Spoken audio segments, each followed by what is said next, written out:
Summer holidays అనంతరం నేను హైకోర్టుకు నా ప్రాక్టీస్ నిమిత్తం వచ్చాను. నేను ఒక కేసు విషయమై కోర్టులో ఉండగా నాకు ఒక ఫోన్ వచ్చింది.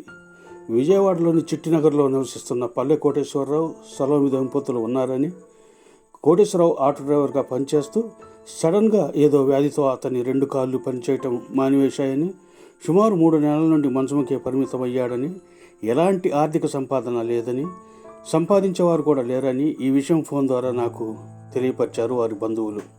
నేను వినుకొండలో ఉన్న జాషి ఫౌండేషన్ సభ్యులైన మరియు నా స్నేహితుడైన తమ్ముకు మరియు ఫౌండేషన్ సభ్యుడైన ఇమ్మానిల్కు విజయవాడ రమ్మని తెలియపరిచాను. వారు వచ్చారు. నేను వారితో కలిసి కొన్ని సరుకులు, పండ్లు కొని చిట్టినగర్లో ఉన్న వారి ఇంటికి వెళ్ళాము. వారు ఎంతో సంతోషంతో మమ్మల్ని ఆహ్వానించారు.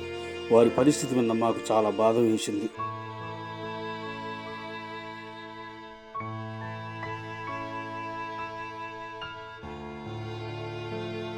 సేపు వారితో గడిపి సరుకులు, పండ్లు, కొంత ఆర్థిక సహాయము వారికి అందించాము. మేము చేస్తున్న సేవా కార్యక్రమాలు విని ఫౌండేషన్ వారిని మనస్ఫూర్తిగా ఆశీర్వదించారు. మేము చేసింది చిన్న సహాయమే, కానీ ఏదో తెలియని ఆనందం. మనిషి జన్మకు సార్థకత సాటి మనిషికి సహాయం చేయటంలోనే ఉంది. నమస్తే, మీ ప్రదీప్ చంద్ర, హైకోర్టు న్యాయవాది, జాషి ఫౌండేషన్ ఫౌండర్.